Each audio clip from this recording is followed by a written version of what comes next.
Collègues parlementaires, content de vous voir ce soir. Mesdames, Messieurs, distingués invités, merci d'être avec nous ce soir parce que c'est important, parce que c'est un beau moment. C'était le 4 décembre 1917. Le parlementaire, nommé à l'époque Café du Parlement, ouvrait ses portes à ce moment-là en grande pompe. Mais là, ce soir, c'est 104 ans plus tard. 104 ans plus tard. On est rassemblés pour célébrer officiellement la réouverture de ce lieu chargé d'histoire.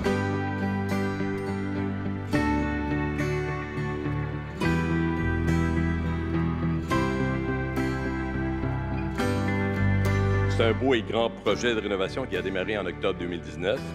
La modernisation du lieu imposait des défis, vous vous en doutez. Comment repenser ce décor tout en conservant et la singularité du lieu et son cachet historique? Comment lier, en fait, le présent et le passé en maintenant la continuité dans le temps?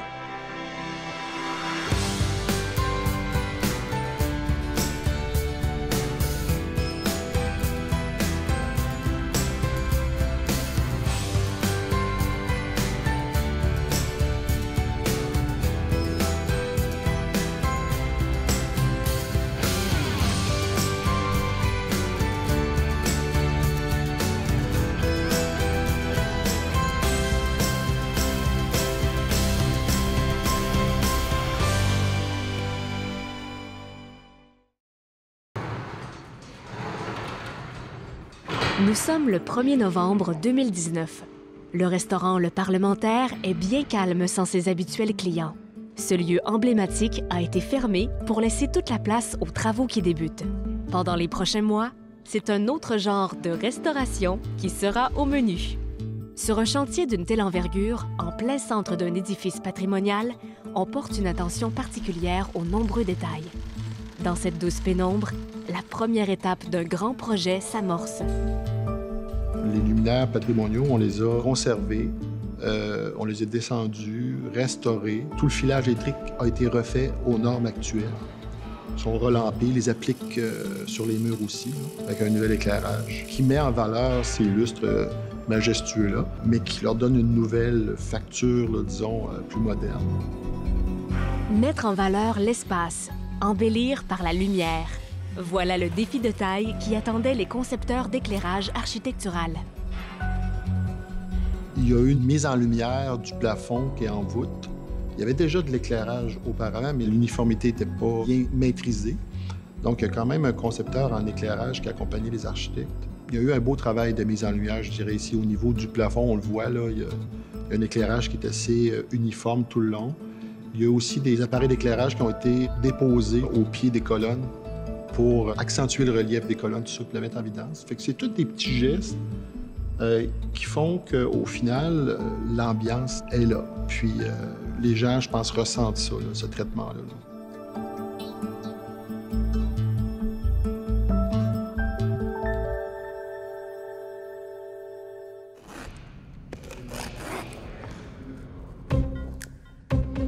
En ces premiers jours de chantier, un élément central du parlementaire tel qu'on le connaissait à l'époque s'efface.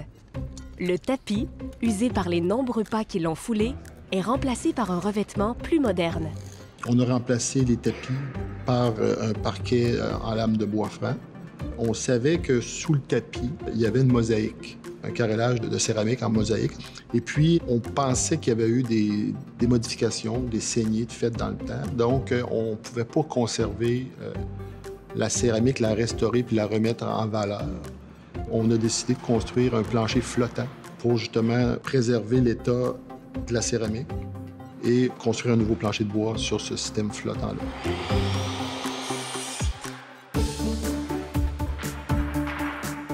C'est ainsi que le sol se transforme. Une nouvelle mosaïque de 300 mètres carrés habille désormais la salle à manger. Elle est composée de noyer noir d'Amérique et de chêne rouge du Québec. Le nouveau mobilier se pare également de ses essences québécoises. Repenser le lieu pour le rendre plus fonctionnel, plus actuel, certes, mais toujours dans le respect de son passé, de sa nature héritée du style Beaux-Arts. Les espaces sont repeints en blanc, accrochant chaque parcelle de lumière. Les ornements dorés, qui magnifient les murs et les colonnes, sont traités avec délicatesse.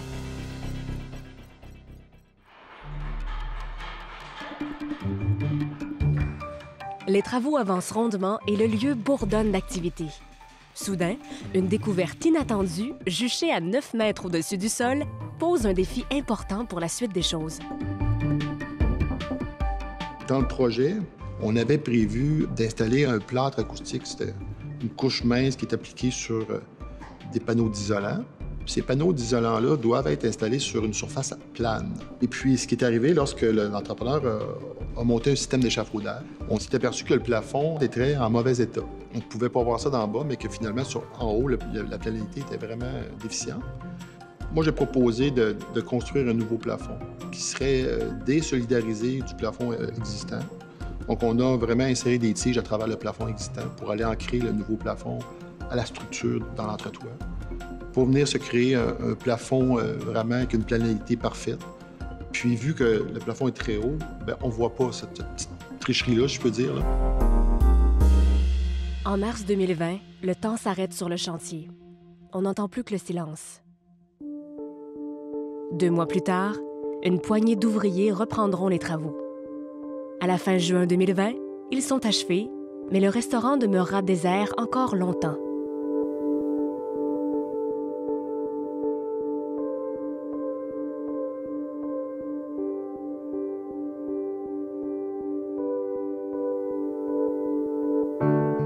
Dans le projet, ce n'était pas seulement la salle à manger qu'on souhaitait rénover, mais c'était aussi l'ajout d'une cuisine que nous, on appelle la cuisine satellite, qui est située au même niveau que le restaurant, que le plancher du restaurant. Avant les rénovations, tous les plats étaient préparés dans la cuisine centrale, qui est située un étage en dessous du restaurant. Donc, c'était plus complexe au niveau du service et on perdait beaucoup en termes de qualité. Donc là, le fait d'avoir ajouté cette cuisine satellite-là, les assiettes sont beaucoup plus belles parce qu'ils sortent immédiatement et sont directement servis aux clients. En septembre 2021, tous les espoirs sont permis et on entrevoit avec excitation la réouverture du parlementaire. Je vous donne un exemple. Là, on est en préparation. Là, c'est un peu le bordel. Outre son décor renouvelé, le restaurant se dote aussi d'une nouvelle approche. Le chef exprime sa créativité à travers d'alléchants menus. L'équipe se prépare à recevoir les invités tant attendus. On a tout transformé. Oui, le restaurant, le parlementaire, la base reste là, le plancher reste là, mais c'est un nouveau plancher. C'est une nouvelle cuisine, c'est une nouvelle équipe, c'est une nouvelle façon de faire. C'est pour ça que c'est important que vous la connaissiez, la recette. On s'en va vers l'ouverture, puis il va falloir qu'on maîtrise bien tout ce menu-là, tout le monde, puis pas juste les cuisiniers, les serveurs aussi. Vous les commandez, vous cliquez dessus, elle me sort un petit bon, j'ai la recette. C'est beaucoup de choses pour réouvrir un restaurant qui est fermé quand même depuis une bonne période.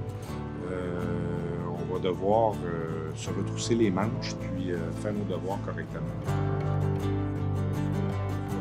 À quelques jours de l'ouverture des portes, coup de théâtre. Tout doit être repoussé à une date ultérieure. On a reporté à plusieurs reprises cette ouverture-là du restaurant. Tout était terminé, tout était prêt. Menu, carte des vins, carte des cocktails. L'équipe était là, on était prêt à faire des formations.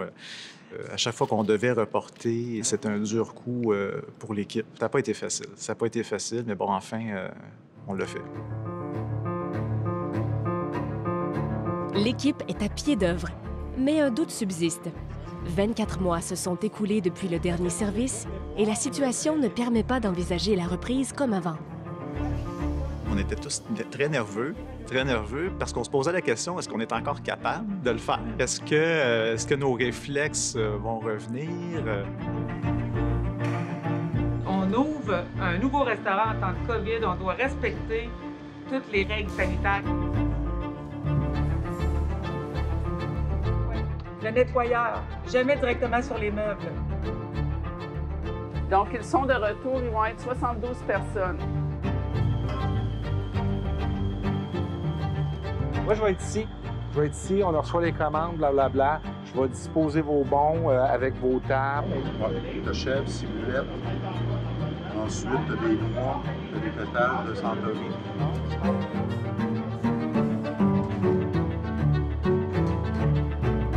C'est une adrénaline que les gens de la restauration connaissent bien. C'est particulier, la restauration. C'est du stress constant. On a besoin de ça, on est là-dedans un peu pour ça.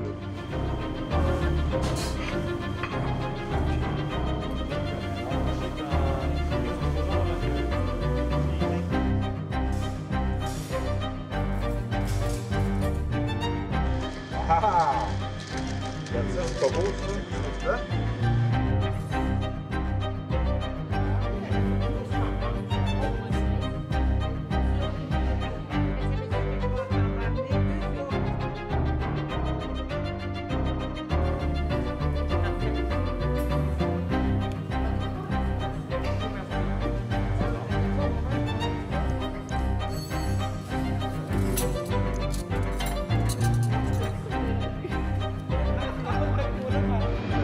Le stress est là, on le sent très très bien, mais c'est un bon stress, c'est un très bon stress. Mais enfin, aujourd'hui, on y est arrivé, donc dans 1 heure, on ouvre les portes. Je passe simplement à m'assurer que tout ce qu'on a mis en place soit correct, soit bien proposé, soit bien identifié à tout le monde, que tout le monde soit sur la même longueur d'onde. On était à peine 1 heure avant l'ouverture. Pour ceux qui ne savent pas, on est rendu à 22 réservations. La brigade ajuste ses savoureux plats du jour qui sont ensuite présentés et décrits à l'équipe de service. Oui, s'il vous plaît. Deuxième. Tout est pensé pour mettre l'eau à la bouche des clients. Dans la soupe repas, il y a un sauté de légumes à base de chou-fleur, de carottes, de brocoli. C'est sauté au vinaigre de riz. Il y a les nouilles. Il y a la bavette qui est grillée sur le barbecue, qui est tranchée par la suite. Sur la bavette, là, je vais le retirer, mais il y a le chimichurri qui est à base de shiso. Le shiso, c'est ça, c'est une plante qu'on a dans le jardin. Fait que ça, c'est pour le plat, la suggestion du jour. C'est le dernier droit du marathon entamé il y a 2 ans. Les premiers clients vont bientôt arriver. Les menus sont en place, les consignes connues et les lieux majestueux. Le spectacle peut commencer. Dans les coulisses, la fébrilité et l'excitation sont palpables au sein de l'équipe. Nous sommes à 8 minutes d'ouvrir les portes et je suis très fébrile, très content.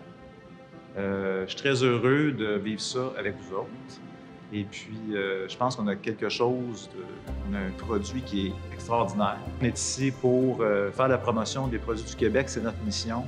Je suis convaincu que les clients qu'on va servir aujourd'hui vont être très heureux d'avoir le privilège de venir manger ici après 2 ans qu'on a fermé cette salle à manger-là.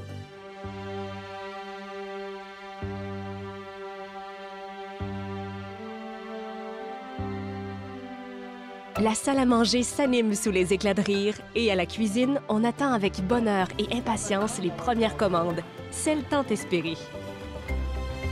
On l'a eu enfin. Table 21, 7 clients.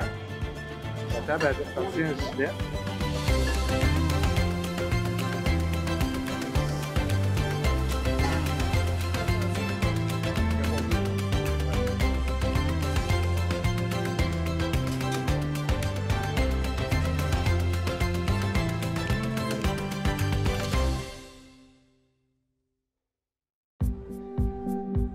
On était très fiers de dévoiler enfin le résultat, non seulement des rénovations, comme je vous dis, c'est aussi au niveau du menu, tout a été revu. Donc, c'était une fierté pour nous de leur montrer tout ce qu'on a fait dans les 2 dernières années pour le restaurant.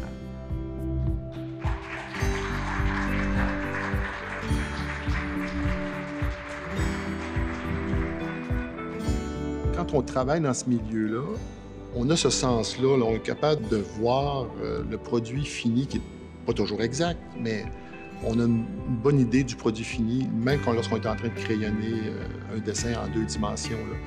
Lorsque tu es dedans, dans la pièce, puis que tu es vraiment là, enveloppé par l'espace, tout ça, ça donne une autre dimension. C'est sûr que tu ne peux pas vivre sur papier ou sur image électronique. Là.